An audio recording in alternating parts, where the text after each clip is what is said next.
Olá, meu nome é Isadora e nessa apresentação eu vou falar sobre o Secret Shell, que é mais conhecido como SSH. O que é o Secret Shell? O Secret Shell é um protocolo de rede criado para fornecer login remoto seguro e outros serviços de redes protegidos sobre redes inseguras, como a internet. A arquitetura do SSH é definida pela RFC 4251, que apresenta o protocolo como uma solução para comunicação remota segura. Esses RFC são documentos criados pela IETF, que é basicamente uma instituição gratuita e livre de internet, onde eles pegam protocolos e vão documentando. Atualmente eles são usados bastante de um nível bem alto de referencial teórico.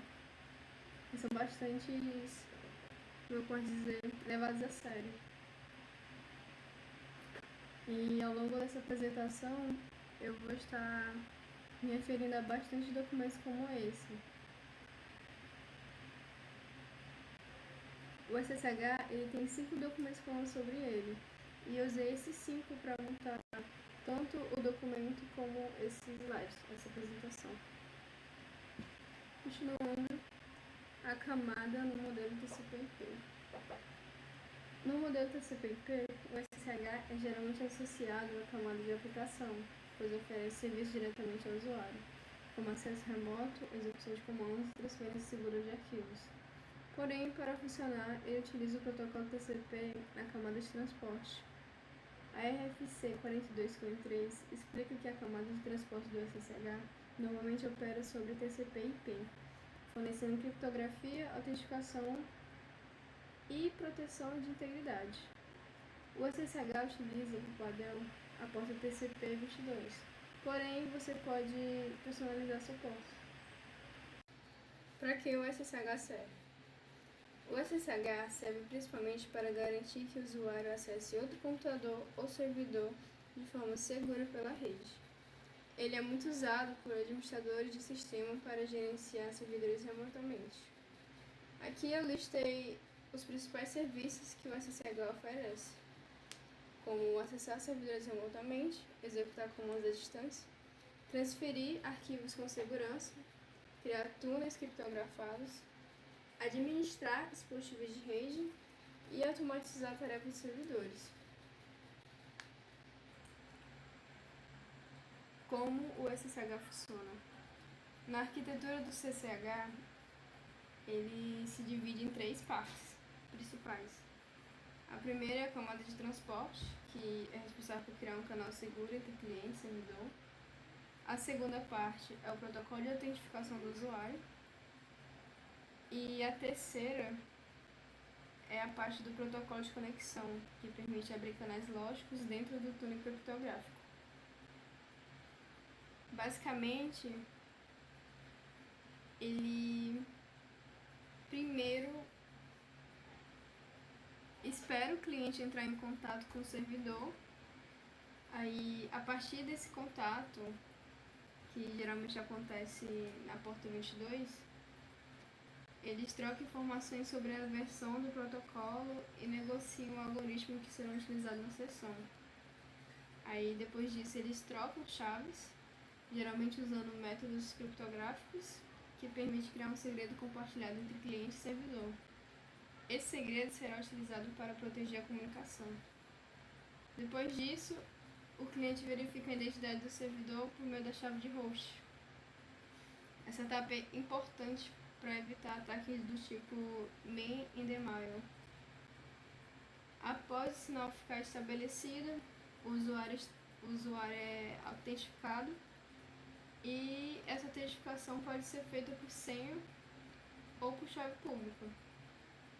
Por fim, após a autentificação, o protocolo de conexão permite abrir canais para uso no terminal remoto, execução de comandos e FTP. Então, basicamente, o SSH não só abre uma tela remota, ele antes disso negocia a segurança, depois autentifica o servidor, autentifica o usuário e só depois de todos esses processos ele libera o canal para ser usado da forma que o administrador precisar. Um ponto muito importante nessas autentificações é que pode ser usado 3 tipos. A password, que o usuário informa uma senha para acessar o servidor, geralmente a senha do usuário do servidor. A segunda é o public key, que é utilizado um par de chaves criptográficas, uma chave pública e uma chave privada, onde a chave pública fica no servidor, enquanto a privada fica no usuário, que inclusive é um método considerado mais seguro. E por último, o host-based, que utiliza a identidade da máquina cliente como parte do processo para autentificação. É mais comum em ambientes controlados. Nessa parte eu estou mostrando alguns exemplos de conexão SSH, onde a primeira e a segunda é quase idênticas, a diferença é que a segunda utiliza uma porta específica, mas os dois servem para fazer o primeiro contato com o servidor. A terceira é geração de chave de criptografia. A quarta é a cópia da chave para o servidor, onde ele vai decorar a chave, na verdade, que os dois combinaram. E por último, a transferência segura de arquivos, onde você envia um arquivo da sua própria máquina como um cliente para a máquina do servidor. E inclusive a automatização baseia-se nisso. Você leva um arquivo PowerShell e consegue fazer uma configuração automatizada por meio desse arquivo que você enviou para a máquina. A importância do SSH. O SSH é importante porque permite administrar sistemas e servidores de forma segura, mesmo quando a conexão acontece pela internet ou por meios não confiáveis. Ele protege informações sensíveis como usuários, senhas, comandos administrativos e arquivos transferidos. Além disso, é muito usado em servidores Linux, principalmente o OpenSSH. Ambientes de nuvem, redes corporativas e dispositivos de estrutura. A importância do SSH também está na sua arquitetura modular, composta por camadas de transporte, autenticação e conexão, como descrito na RFC 4251. Ele é bastante importante porque antigamente não tinha outro protocolo que fosse seguro como ele. Então foi bastante importante na época porque muitas mensagens eram interceptadas, inclusive a do próprio criador foi durante uma prática na faculdade. E a partir disso ele continua sendo muito usado por conta dessa importância na área da segurança. Ele é um programa indispensável para se utilizar hoje em dia nessas configurações remotas que não dá para se usar cabo console, como em ambientes velados. Apesar dele ser melhor do que protocolos como Telnet e IRS, ele ainda tem problemas a ser levado a sério e cuidados a ser levados, como em problemas ataques de força bruta contra senhas, uso de senhas fracas, exposição da porta SSH à internet, mau gerenciamento de chaves privadas, uso de algoritmos criptografados antigos, ataques man-in-the-middle e uso indevido do tunelamento. Por isso, tem que ter bastante cuidado na criação de senha, para que ela não seja uma senha fácil de quebrar. Tem que ser uma senha mais difícil de um programa de força bruta contra senhas não conseguir quebrar a senha. Tem que ser uma senha bastante forte, como até 8 dígitos, números, caracteres maiúsculos e minúsculos, e um símbolo diferente, como um arroba, por exemplo. E sobre a chave ficar exposta, ela pode permitir um acesso não autorizado e um administrador de rede não quer isso.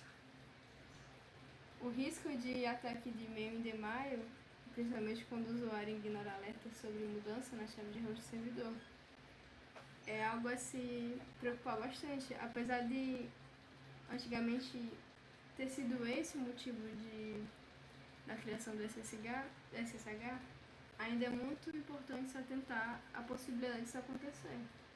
Ele é um programa forte, mas todo programa tem uma vulnerabilidade.